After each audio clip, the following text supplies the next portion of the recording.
Kapan kita bisa bersyukur? Idza dzakartani syakartani wa idza nasitani kafartani. Kalau kamu ingat aku, tanda syukur. Kalau kamu lupa aku, tanda kufur. Jadi syukur dan kufur itu ingat dan lupa. Hal ata 'alal insani hinun.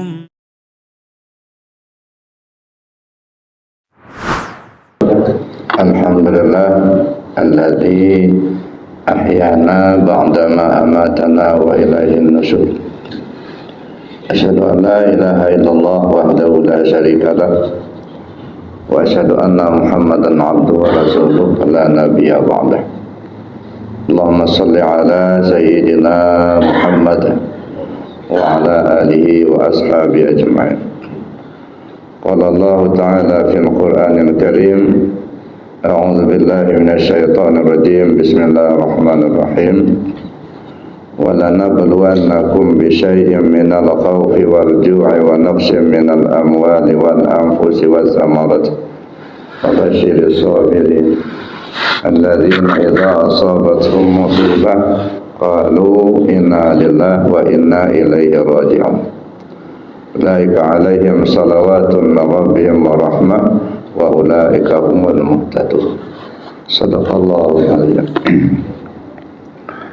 Yang saya hormati Bapak Pengurus Masjid Asy-Syifa Urip Sumarjo, dan yang saya hormati Bapak para pimpinan sepuh, Bapak Ibu para jamaah rahimakumullah. Alhamdulillah pagi ini kita dipertemukan Allah untuk melaksanakan amal ibadah di masjid ini, mulai dari salat subuh dan kita lanjut dengan ta'lim. Namun sebelumnya tadi MC mengatakan perkenalkan dulu ya. Saya tadi sudah disebut nama Muhammad Rusfi, pimpinan Pondok Pesantren Arafah Provinsi Lampung, dan alhamdulillah sudah bebas tugas dari tenaga pengajar Fakultas Syariah UIN Dental Lampung.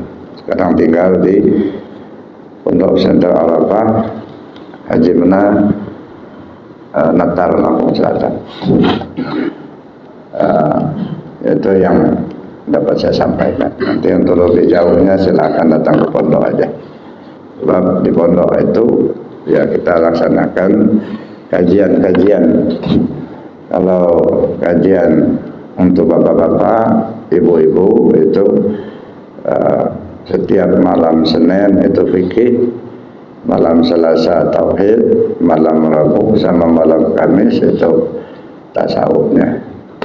Ya, itu pembinaan ikhwan Tarekat Qadiriyah Naqsabandiyah Suryalaya untuk wilayah Sumatera. Nah, makanya selain dari Lampung banyak juga yang datang dari luar. Ada yang dari Medan, dari Jambi, dari Bengkulu. Besok itu ada yang dari Sulawesi, dari Malaysia. Ya. Itu pembinaan Jamaah Tarekat Qadiriyah Naqsabandiyah Suryalaya yang ada di Lampung khususnya, Sumatera umumnya. Bapak Ibu yang saya hormati, itu sekedar perkenalan singkat. Pada pagi hari ini kepada saya diberi waktu untuk menyampaikan tausiah. Namun sebelumnya mari kita doakan bersama saudara-saudara kita yang sedang sakit. Mudah-mudahan mereka semua disembuhkan oleh Allah Subhanahu wa taala. Ala hadinnya bi syafaati Rasulillah sallallahu alaihi wasallam. Bi karamati sultan auliya Syekh Qadir. Allahumma ya syafi'al amrad, Allahumma ya syafi'al amrad, Allahumma ya syafi'al amrad. Isfi maradahum bi barakati al-Fatihah. A'udzu billahi minasyaitonir rajim. Bismillahirrahmanirrahim.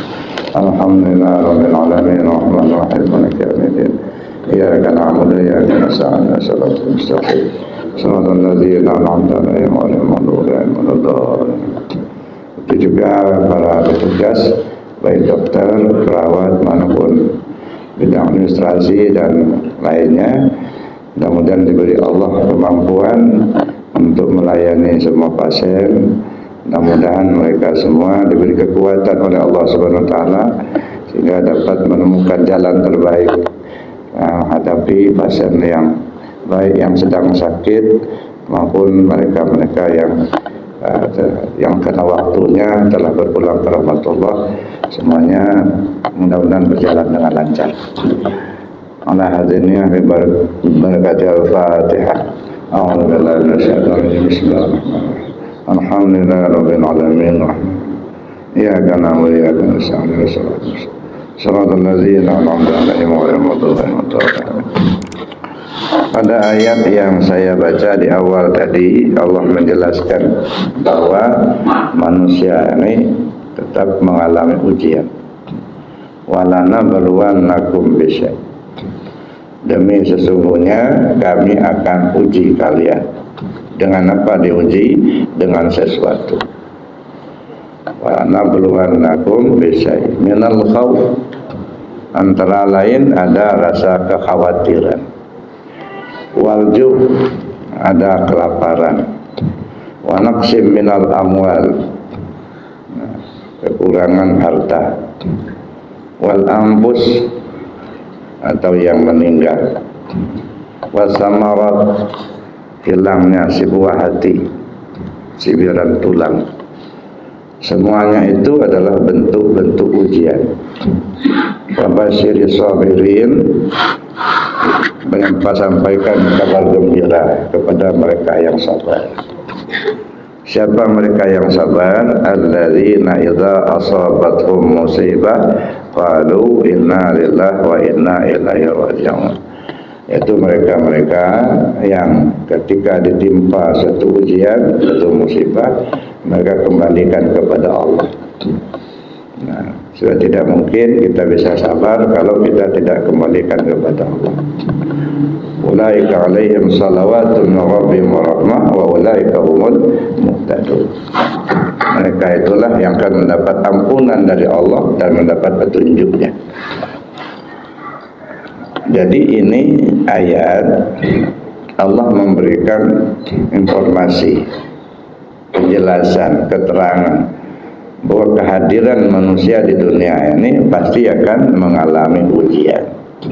Nah, apa saja ujian itu? Kalau kita berdoa, misalnya kita minta, ada yang dikabulkan, ada yang ditunda, ada yang tidak dikabulkan. Bagi yang dikabulkan itu menguji kesyukuran kita, bersyukur apa tidak. Yang ditunda menguji kesabaran. Yang tidak dikabulkan menguji iman. Nah, jadi ujiannya pertama ketika kita minta kepada Allah, dikabulkan Allah permintaan kita. Itu kita lagi diuji dengan syukur apa tidak. Kadang-kadang kita berdoa kepada Allah, lalu kemudian Allah kabulkan apa yang kita minta. Yang sakit disembuhkan oleh Allah, yang ada kesulitan dimudahkan oleh Allah urusannya. Nah, ketika doa kita dikabulkan oleh Allah, bisa bersyukur apa tidak. La in syakartum la azidannakum. Kalau kita pandai bersyukur, pasti akan bertambah nikmat itu. Wala in kafartum inna azabi lasyadid. Tapi kalau kita durhakai, Allah sudah kabulkan permintaan kita, tapi kita tidak bersyukur. Kata Allah, asal kamu tahu aja azab itu pedih sekali. Nah, kapan kita bisa bersyukur? Idza zakartani syakartani wa idza nasitani kafartani. Kalau kamu ingat aku, tanda syukur. Kalau kamu lupa aku, tanda kufur. Jadi syukur dan kufur itu ingat dan lupa. Ingat Allah, syukur. Lupa sama Allah, kufur. Nah, bagaimana kita dalam aplikasinya? Ingat kita kepada Allah. Bapak Ibu yang saya hormati, atau berzikir. dalam kita mengingat Allah bisa dengan melaksanakan apa yang diperintahkan. Ingat kita ke Allah, tanda kita ingat ke Allah ya. Atau bisa kita menghindarkan apa yang dilarang, itu juga tanda kita ingat kepada Allah. Itu tanda kita bersyukur. Kalau kata almarhum Profesor Dr. Hamka, nikmat itu kata beliau ada 3 tingkatan. Ada nikmat yang penting kita miliki, ada yang nikmat yang sangat penting kita miliki, ada nikmat yang lebih penting untuk dimiliki. Kalau nikmat yang penting kita miliki adalah sandang, pangan, dan papan. Kebutuhan kita itu penting dimiliki. Terpenuhi sandang, pangan, dan papan ya. Makanya selalu kita doa, Rabbana atina fid dunya hasanah wa fil akhirati hasanah wa qina adzabannar. Ya Allah, berilah kebaikan kami di dunia dan kebaikan akhirat, hindarkan kami dari siksa neraka. Maksudnya apa? Kebaikan dunia. Apa kebaikan dunia? Dunia tubuh. Dunia ini diisyaratkan kepada tubuh kita. Kalau kebaikan dunia, ini terpenuhi kebutuhan tubuh kita ini. Terpenuhi sandang, apa yang kita pakai, papan, apa yang kita tempati, pangan, apa yang kita makan, cukup sandang, pangan, dan papan. Itu kebutuhan yang penting kita miliki. Lalu yang kedua, ada nikmat yang sangat penting kita miliki, nikmat kesehatan. Walaupun banyak duit kita, tapi kalau tidak sehat kan kita tidak bisa menikmatinya. Nah, nikmat kesehatan itu sangat penting. Nah, karena itu kita minta selalu supaya kita diberi kesehatan oleh Allah. Yang ketiga, ada nikmat yang lebih penting.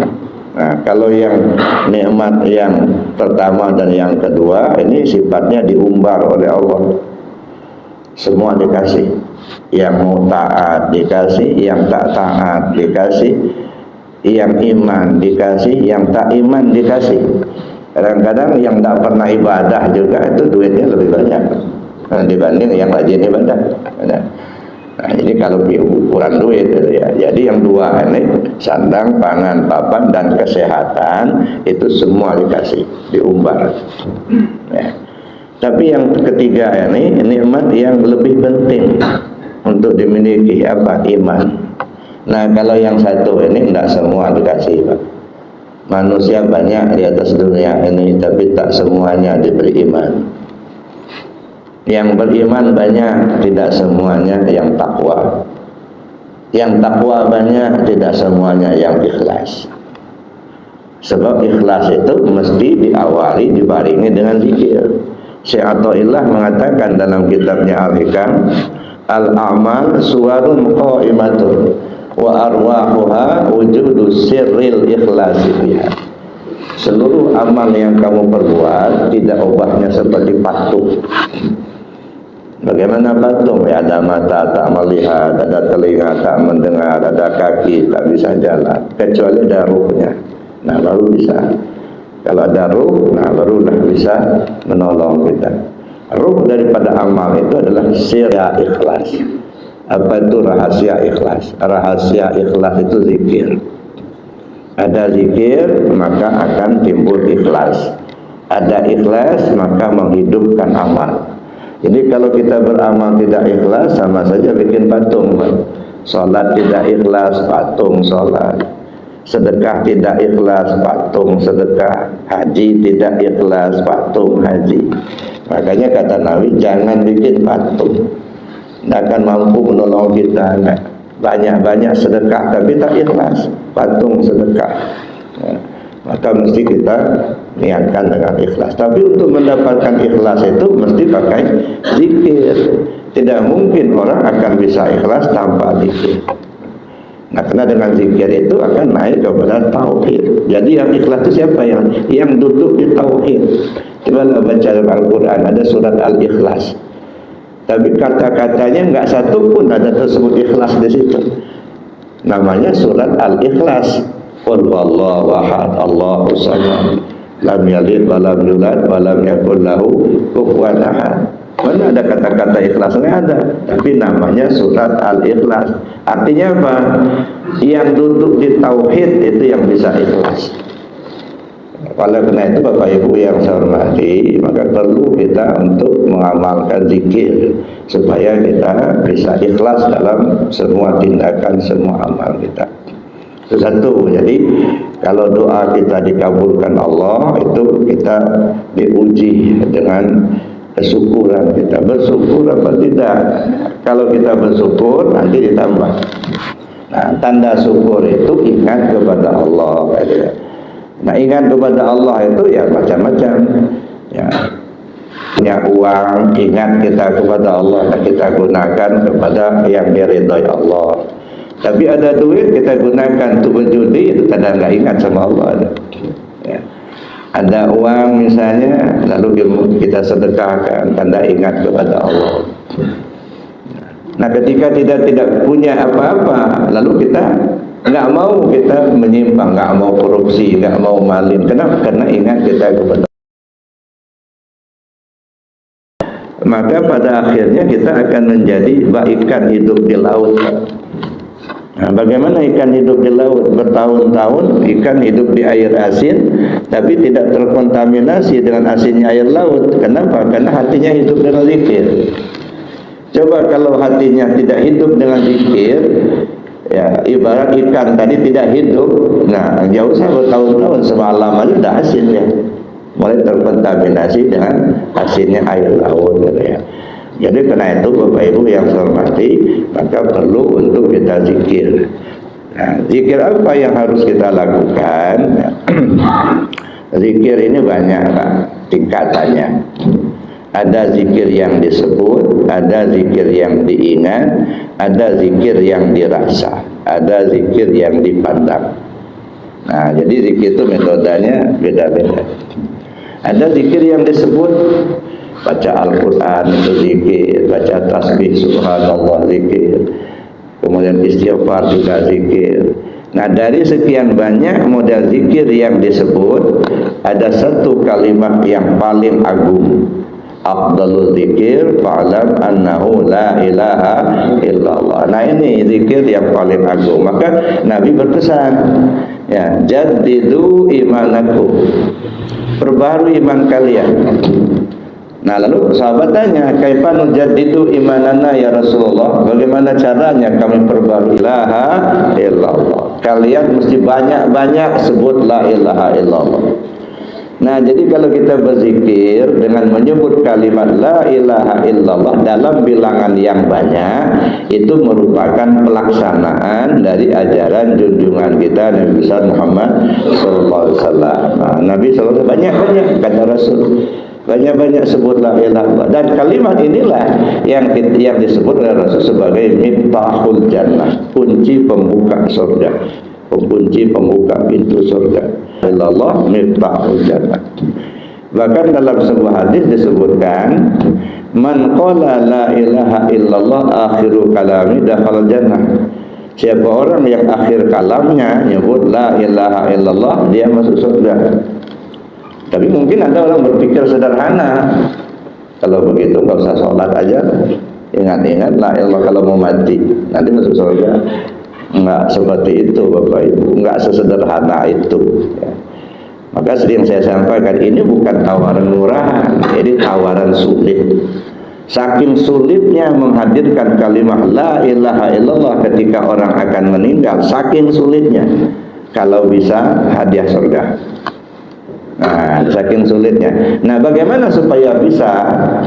Nah, lalu Nabi memberikan isyarat, matanas bima ya'ishubi, manusia mati sesuai kebiasaan.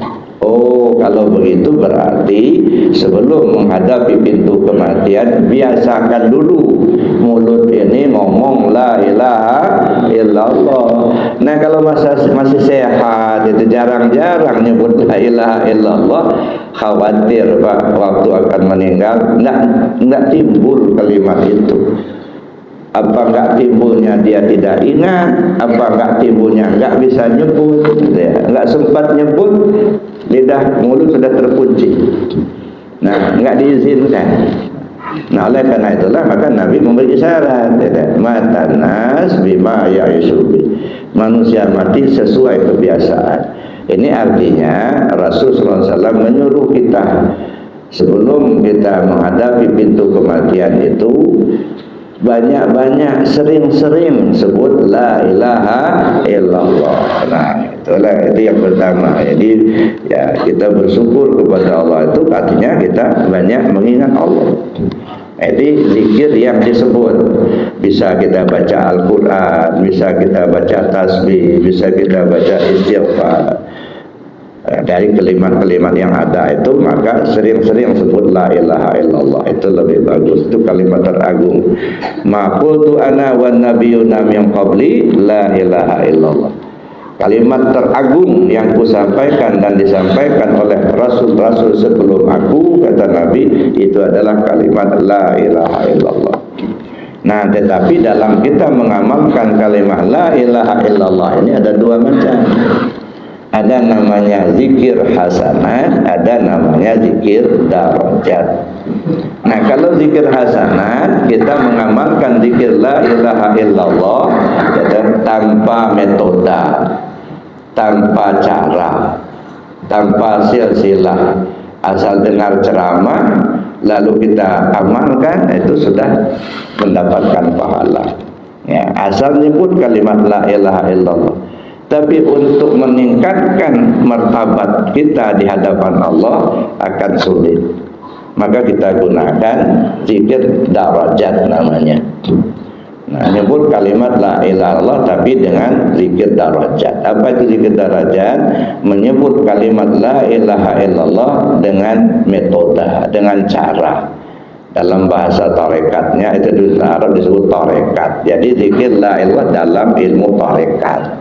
Ya, la ilaha illallah. Makanya seringkali kan kita riungan sering disebut afdalul zikir fa'lam annahu la ilaha illallah. Zikir yang paling afdal itu fa'lam, ketahuilah la ilaha illallah. Nah, kalau sudah ketahuilah tidak bisa Pak kalau nggak berilmu. Jadi bahasanya fa'lam annahu la ilaha illallah.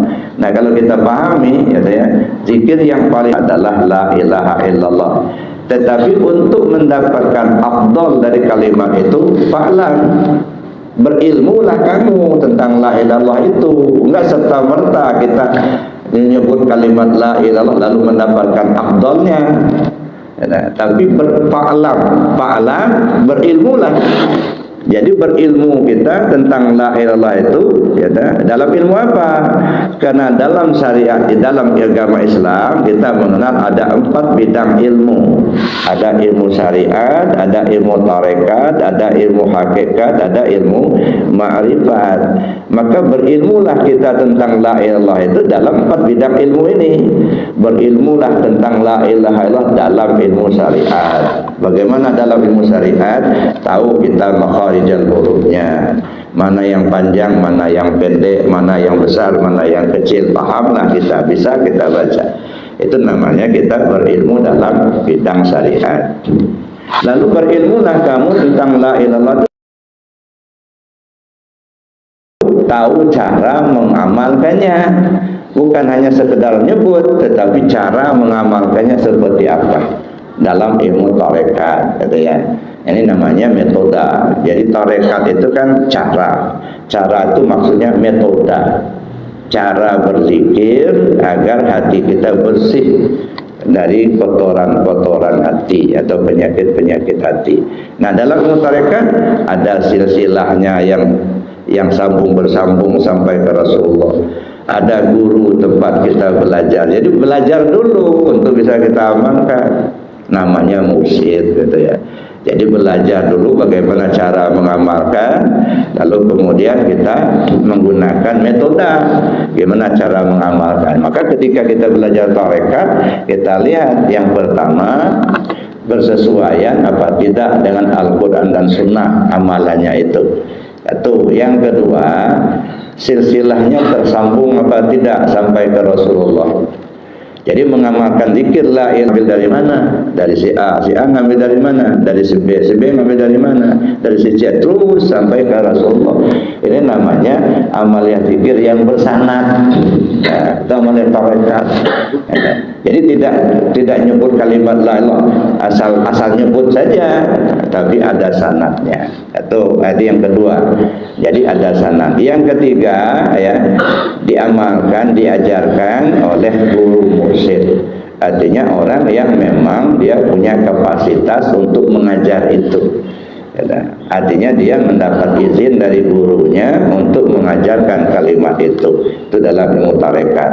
Jadi tidak sembarangan asal bisa ceramah lalu kemudian dia nyebut ajarkan Allah lalu kita amalkan. Tidak bisa, karena harus apakah yang bersangkutan itu memang punya kapasitas untuk memberi ajar kepada orang lain, ya. Ini kalau kita bicara tarekat, ya. Jadi bersesuai Al-Quran dan Sunnah, kemudian punya sanad. Yang kedua, gurunya memang punya kapasitas untuk mengajar. Jadi Bapak Ibu yang saya hormati, itu berilmu tentang la ilaha dalam ilmu tarekat. Lalu berilmu pula kita tentang la ilaha itu dalam ilmu hakikat. Apa sih hakikat kalimat ini? La ilaha illallah itu bahasa Arab. Tidak ada Tuhan selain Allah, itu mah alih bahasa. Nah, isinya apa?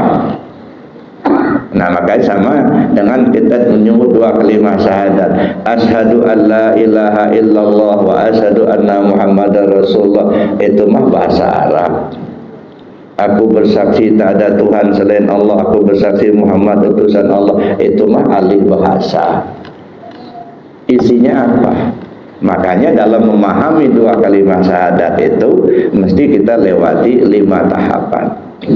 Yang pertama, kita tahu cara mengucapkannya. Yang kedua, tahu cara mengamalkannya. Bagaimana cara mengamalkan dua kalimat syahadat? Ilmunya ilmu tarekat. Yang ketiga, tahu isi.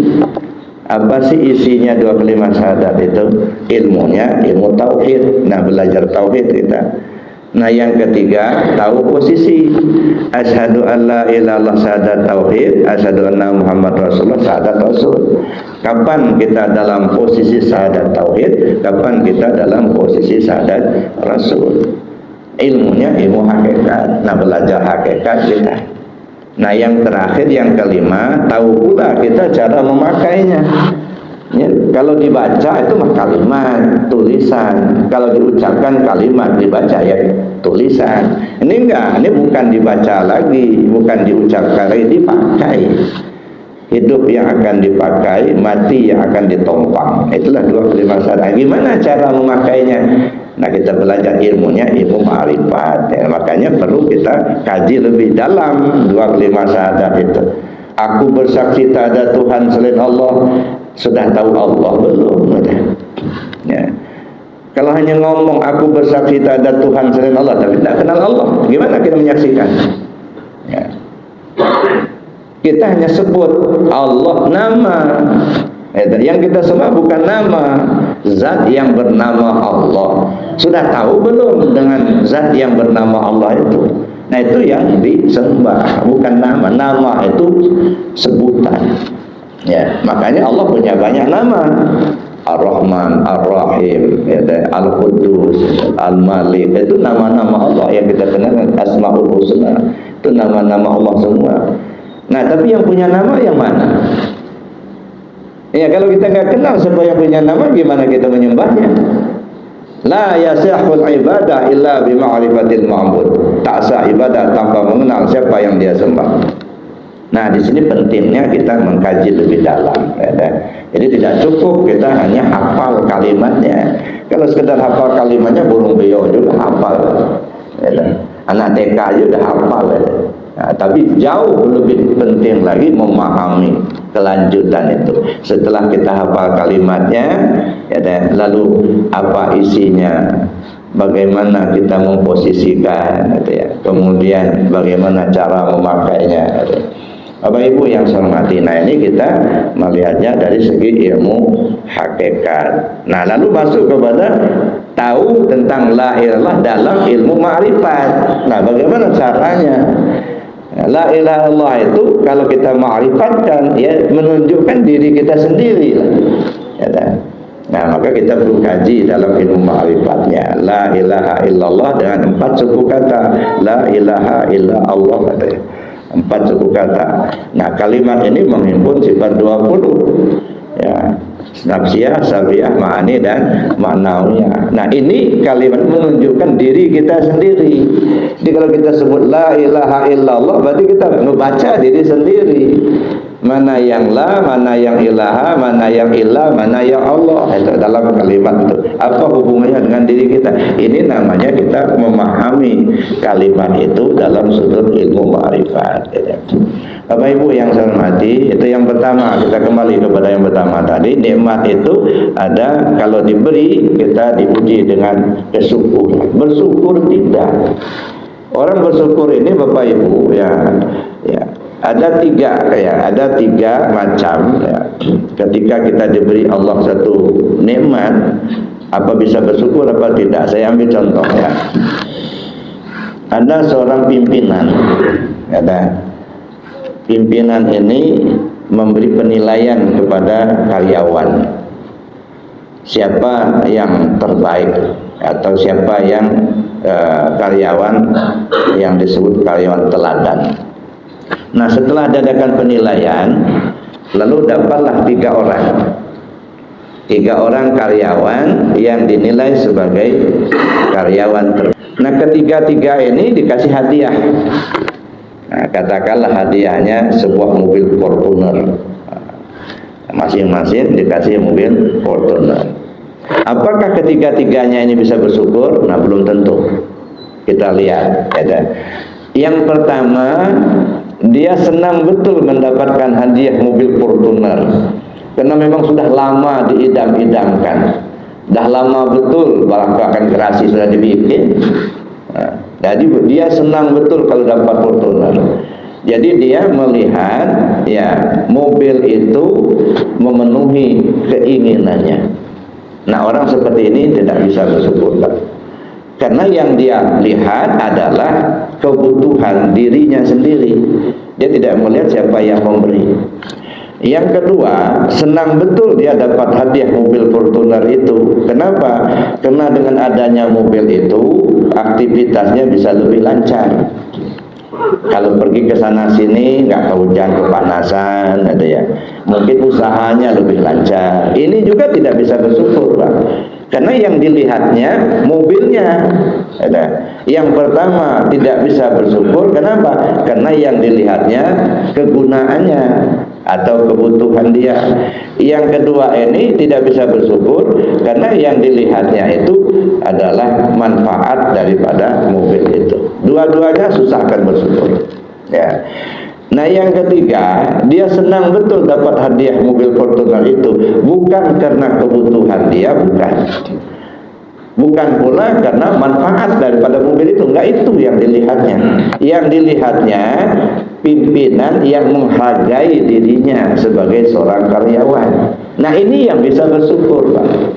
Karena yang dilihatnya bukan nilainya, bukan materinya, tetapi pimpinannya. Nah, begitulah juga kita. Ada orang bisa bersyukur ketika diterima duitnya banyak. Ketika duit sedikit, nggak bisa bersyukur dia. Masa segini ya. Yang orang begini nggak bisa bersyukur. Kenapa? Karena yang dinilainya itu adalah sedikit atau banyaknya materi. Nah, orang melihat materi susah akan bersyukur. Nah, yang kedua, dia melihat manfaatnya. Kalau duit segini beli apa? Manfaatnya. Tapi ada orang yang menerima sesuatu nikmat itu dia tidak melihat materinya. Enggak. Apakah banyak atau sedikit, manfaatnya besar atau kecil, enggak, itu yang dilihatnya. Yang dilihatnya Allah yang ngasih rahmat sama dia. Nah, ini yang bisa bersyukur, Pak. Apakah sedikit, apakah banyak, bisa bermanfaat banyak, bisa bermanfaat sedikit, tidak peduli. Yang dilihatnya adalah Allah memperhatikan dirinya, memberikan rahmat itu. Nah, kalau yang begini, insya Allah bisa bersyukur. Nah, jadi itu Bapak Ibu yang saya hormati, yang pertama nikmat itu diberikan Allah pada kita untuk menguji kesyukuran kita. Bersyukur tidak kita dengan Allah. Yang kedua, mungkin aja permintaan kita itu ditunda oleh Allah. Ya, dikabulkan, cuma tertunda. Misalnya, ya kita diberi Allah sakit, sudah minta, kita sudah berusaha berobat, tapi belum juga sembuh. Ya, ini ditunda, ya, untuk menguji kesabaran kita. Sabar tidak menerima ujian dari Allah itu. Ada orang tak sabar. Nah, jadi kalau ada permintaan kita ditunda oleh Allah, bukan tidak dikabulkan, dikabulkan, cuman nunggu waktu. Ya, nah, ketika permintaan kita ditunda oleh Allah, maka menguji kesabaran kita. Sabar tidak, kita menerima itu. Nah, ada yang bisa bersabar Pak kalau nggak bersama Allah. Innallaha ma'as sabirin. Allah bersama orang sabar. Artinya apa? Tak bisa sabar kalau tak bersama Allah. Nah, bagaimana kita merasakan betul bahwa apa yang kita pakai itu Allah yang kasih, gitu ya. Baik yang melekat pada diri kita dari sifat-sifat yang disebut dalam ilmu tauhid sifat ma'ani lah itu. Ada qudrat, iradat, ilmu, hayat, sama, basar, kalam. Itu semua pemberian Allah Subhanahu wa taala. Ada. Nah, kadang-kadang apa yang kita butuhkan itu ya dicabut sementara. Misalnya terjadi kerabunan atau buta, kena katarak gitu ya. Tapi kemudian Allah beri petunjuk, akhirnya bisa berobat melihat lagi gitu ya. Nah, ketika belum terjadi kesembuhan, sabar tidak. Mungkin kita dikasih Allah penyakit gitu ya, sudah berdoa kita, sudah berusaha kita, belum juga sembuh gitu ya. Bukan tidak mau disembuhkan, akan disembuhkan Allah, cuma ditunda. Sabar tidak. Ya, sebab kalau Allah akan memberi kesembuhan itu enggak susah-susah, enggak apa. Ada. Ya, bisa saja dengan obat, bisa saja dengan doa gitu ya. Ya, ada dulu ya, ada orang sakitnya sudah parah. Sudah berobat sampai ke Jepang, sampai ke Singapura, enggak sembuh. Ya, habis duit sudah jutaan, bahkan mungkin sudah sampai miliar. Ya, berobat ke sana sini belum juga sembuh. Nah, karena sudah ke sana ke Jepang, sudah ke Singapura, sudah pokoknya sudah ke luar negeri lah, sudah berobat, belum juga sembuh. Nah, akhirnya pulang, tinggallah di rumah.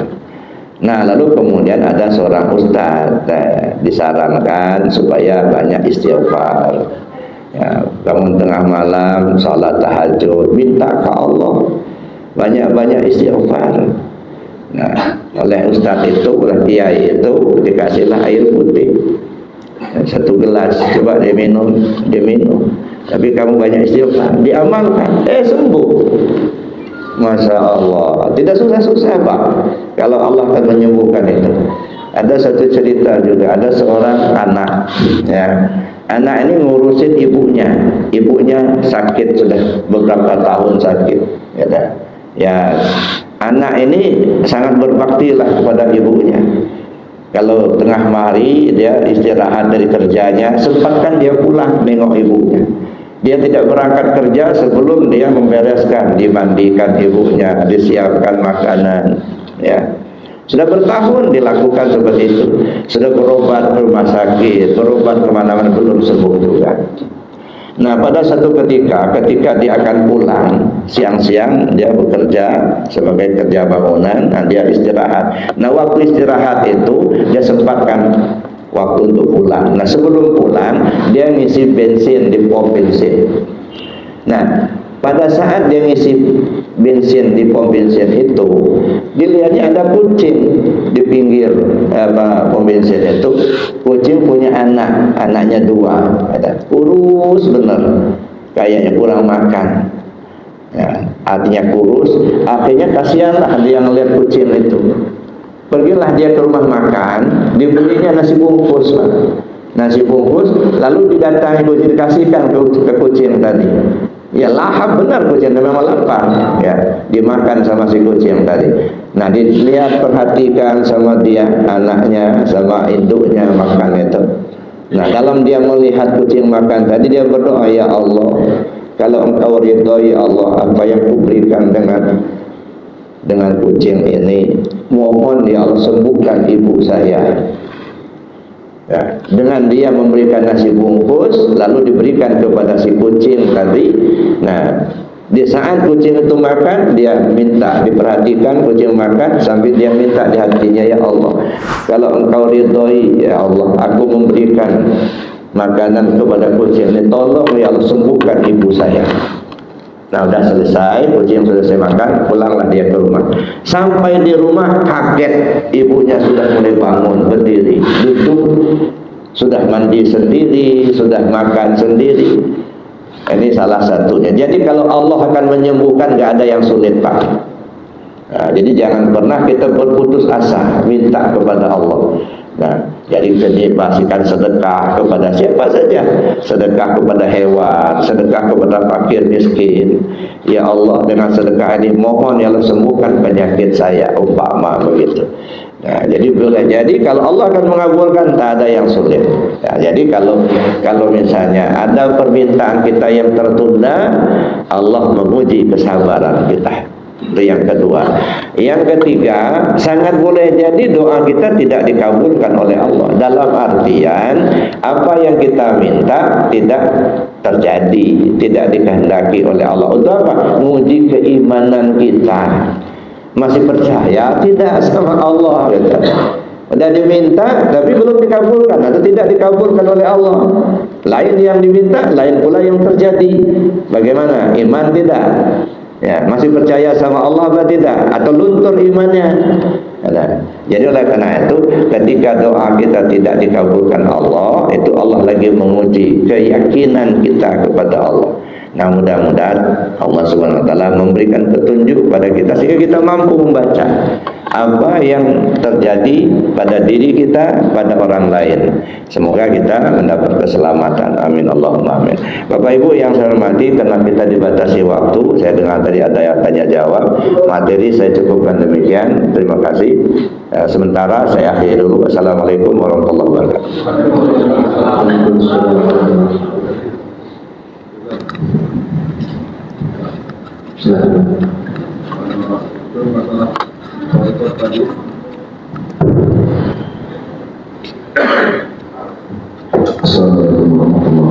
Waalaikumsalam. Masalah tadi dengan kami yang belum menemukan itu bagaimana dari hukumnya? Apakah itu wajib harus diikuti apa? Gimana ya Ustaz? Mohon penjelasannya. Wassalamualaikum warahmatullahi wabarakatuh. Waalaikumsalam warahmatullahi wabarakatuh. Kalau kita baca kitab Miftahus Sudur yang ditulis oleh pengasas Abah Hanom Suryalaya, Syekh Ahmad Sohibul Baba Tajul Arifin, wajib mendapatkan pembelajaran tentang zikir. Wajib. Ya, kenapa wajib? Karena kembali kepada Allah itu wajib. Ditengarai tidak bisa kembali tanpa bimbingan seorang guru mursyid. Dalam hal ini pengamalan tarekatnya. Ma la yatimul wajib illa bi bahwa wajib. Segala kewajiban yang tak akan tercapai melainkan dengan sesuatu yang lain, maka sesuatu yang lain itu hukumnya wajib juga. Nah, jadi wajib belajar ilmu tarekat.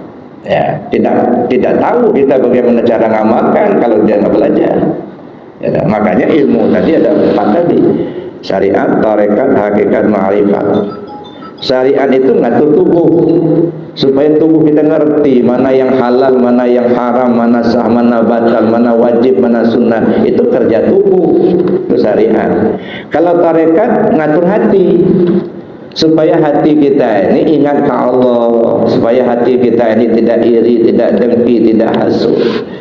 Nah, jadi kalau belum belajar tarekat, ya harus belajar. Bagaimana kita mengamalkan kalau kita tak belajar? Cuma dengar-dengar aja kata orang, akhirnya kita mengamalkan zikirnya tidak sesuai. Coba perhatikan, ada banyak cara-cara mengamalkan zikir dengan tidak bermaksud menyalahkan. Nah, tapi kadang-kadang nggak sesuai. Misalnya begini ya, kita mengamalkan zikir la ilaha illallah, nah, tapi kan nggak sesuai kadang-kadang dengan aturan syara. La ilaha illallah, la ilaha illallah, la i. Sedangkan itu kalimatnya panjang, la ilaha illallah. Itu satu contohnya ada ya. Nah, belum lagi cara kita mengamalkan, tarikannya dari mana ke mana, arahnya. La-nya arahnya ke mana, ilaha arahnya ke mana, illallah arahnya ke mana. Nah, kalau kita nggak belajar kan nggak tahu itu. Nah, pelajaran itu dalam ilmu tarekat. Makanya saya bilang ya mesti pelajari itu Pak, supaya amalan kita sia-sia gitu. Jangan sampai kita merasa sudah benar tapi nyatanya masih salah. Kenapa? Karena tidak sesuai dengan aturannya, tidak sesuai dengan ya apa yang harus kita lakukan, atau kita mengamalkan tanpa guru. Siapa orang belajar tanpa guru, setan jadi gurunya. Ya, makanya kita harus cari guru. Ya, makanya Syekh Muhammad Amin Al-Qurdi dalam kitabnya Tanwirul Qayan, wajib bagi seorang hamba yang ingin usul kepada Allah untuk menemukan seorang tengarai, tidak bisa sampai ke Allah tanpa guru pembimbing. Ya, nah, sedangkan tugas utama manusia hidup di dunianya apa? Bukan ibadah Pak. Ini maaf ya. Tugas manusia hidup di atas dunia ini utamanya mengenal Allah. Itu tugas utama. Ana kanzan makhfiyah fa uhibbu an u'rafa fa khalaqtul asya' liya'rifuni. Saya ini, kata Allah, perbendaharaan yang tersembunyi. Saya suka untuk dikenali, maka kujadikan makhluk ini supaya mereka mengenal aku. Jadi tugas utama manusia hidup di dunia itu kenal Allah. Itu tugas utama. Nah, kalau nggak kenal Allah berarti tugasnya nggak selesai. Nah, setelah kita mengenal baru kita beribadah kan gitu. Nah, gimana mungkin kita beribadah menyembah Tuhan yang kita tidak kenal? Makanya disebut la yasihul ibadah illa bima'rifatil ma'bud. Tak sah ibadah tanpa mengenal siapa yang dia sembah. Ya, jadi oleh karena itu wajib kita untuk mengenalnya. Ya. Jadi kalau belum, itu cari Pak sebelum ajal tiba. Ya. Jadi jangan dianggap sepele. Ya, karena itu menyelamatkan kita.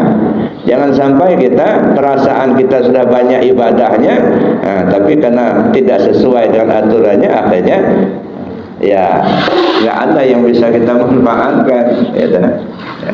Nah, itu saya kira itu Pak ya. Carilah gurunya. Ya.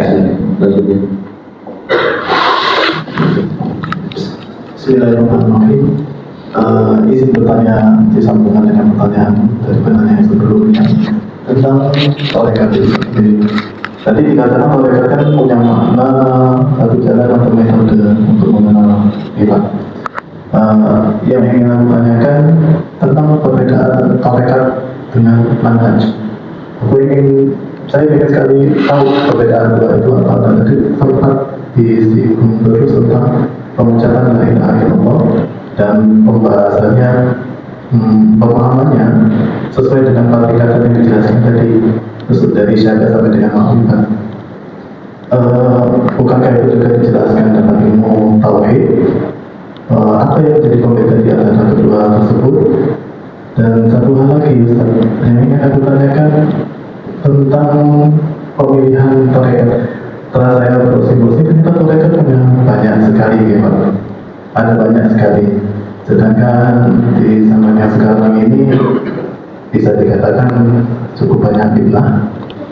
Bagaimana cara kita untuk mengatasi hal tersebut? Mana yang harus kita pilih? Bagaimana cara kita berhati-hati terhadap mana jalan yang ilmu, mana jalan yang lurus? Karena jujur saja kita mungkin buta. Jujur saja mungkin kita buta dan mana jalan yang lurus, mana jalannya bengkok. Bagaimana cara kita mengantisipasi kehati-hatian tersebut agar kita selamat? Mungkin itu saja. Semoga kita diberikan petunjuk Allah untuk menempuh jalan yang benar dan dijauhi dari jalan-jalan bengkok tersebut. Amin. Terima kasih. Jadi pertanyaannya bagaimana kita memilah tarekat yang benar gitu ya? Iya. Ada 2 pertanyaan apa tadi? Ada 3 apa saya pertama? Perbedaan dari manhaj dengan tarekat tadi. Perbedaan manhaj. Oh, manhaj dengan tarekat. Terus yang kedua? Pemilihan tentang tarekat yang bagus dan seperti apa.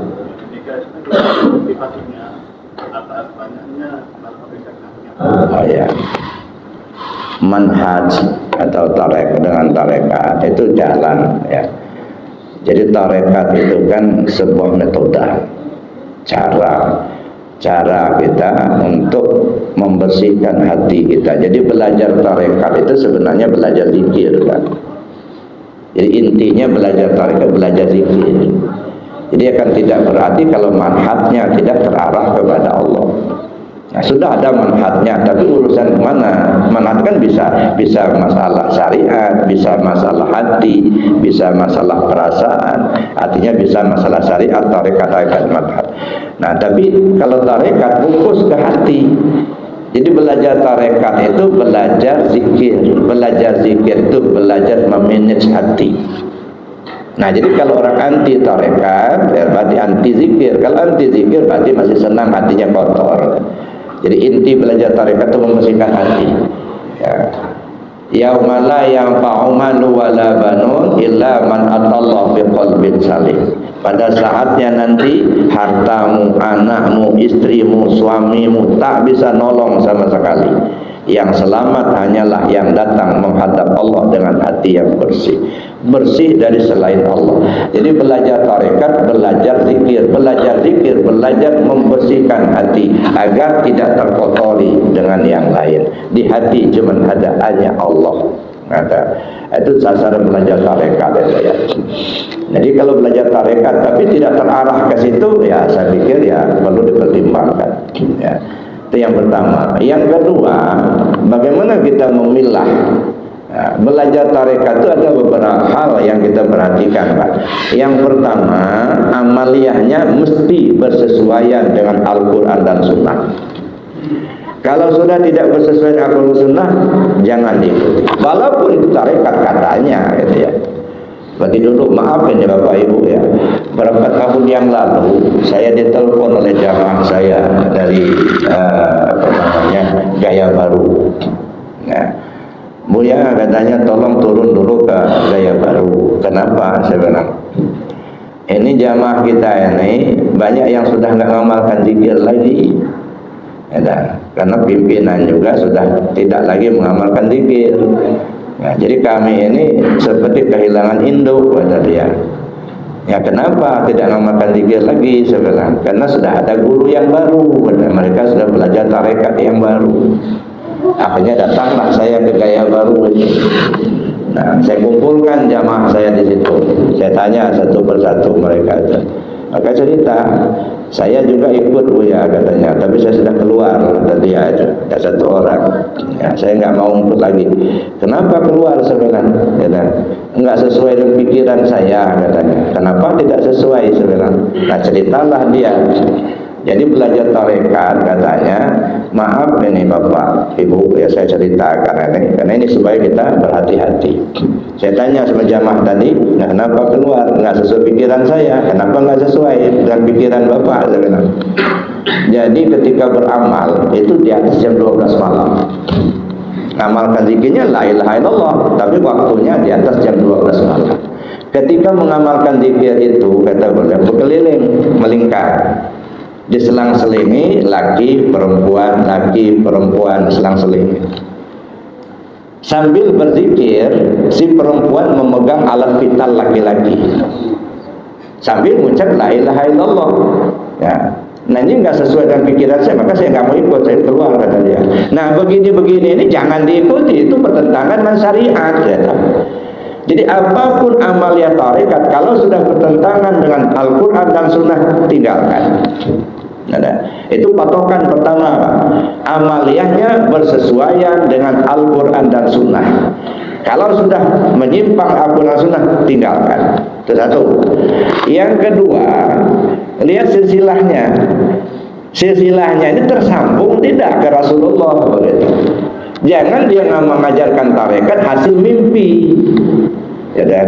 Bapak ngambil tarekat ini dari mana? Oh, dari si B. Si B ngambil dari mana? Dari si C. Si C ngambil dari mana? Telusuri terus ke Rasulullah. Tidak sampai terputus, tinggalkan.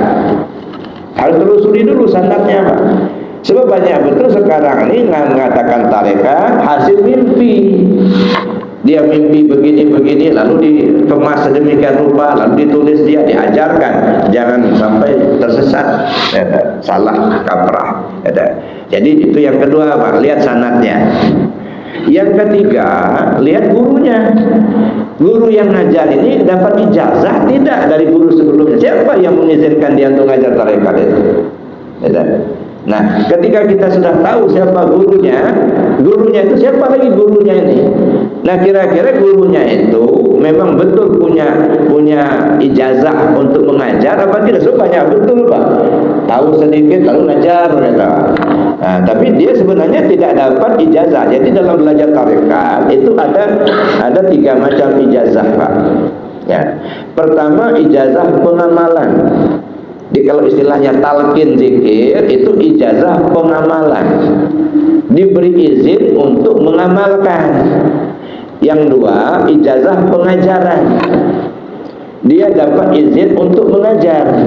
Ya, mengajarkan zikir itu kepada orang lain. Nah, dari mana dia dapat izin? Dari gurunya. Ya, dapat izin untuk mengajar. Ya, nah, lalu kemudian yang ketiga, ya, dapat ijazah juga untuk mengangkat orang lain untuk memberi izin mengajar. Nah, ini namanya mursyid, ya. Jadi mursyid dapat ijazah untuk mengangkat wakilnya. Nah, ketika dia sudah diangkat, dia dapat ijazah untuk mengajarkan. Nah, yang ketiga, yang pertama tadi dapat izin untuk mengamalkan. 3 itu, Pak. Jadi ketika kita dapat talqin zikir itu aja ijazah pengamalan. Tidak berhak kita ajarkan sama orang lain. Itu bukan kapasitas kita ngajar, tapi kita dapat ijazah mengamalkan. Ada orang lain bertanya, nanti bagaimana cara mengamalkan? Silakan tanya sama guru, gitu kan. Jangan berapi-api pula kita mengajarkan. Oh, kita dapat izin mengajar, enggak? Nah, yang kedua tadi ijazah pengajaran. Nah, ini bisa wakil talqin, misalnya dalam tarekat, atau badal talqin, atau ada juga namanya badal mursyid, gitu ya. Yang ketiga, ijazah untuk mengangkat pengganti atau mengangkat wakil, gitu ya. Nah, dia ada tahapan-tahapan. Jadi kalau Bapak misalnya talqin zikir, itu baru ijazah pengamalan, tidak berhak mengajarkan kepada orang lain. Itu yang ketiga, Pak. Nah, jadi artinya lihat tarekat yang bersesuaian Al-Quran Sunnah, kemudian silsilahnya tersambung kepada Rasul, kemudian yang ketiga, guru yang mengajarkan itu memang mendapat ijazah dari guru sebelumnya. Itu dilihat. Makasih, Pak. Nah, ada lagi dari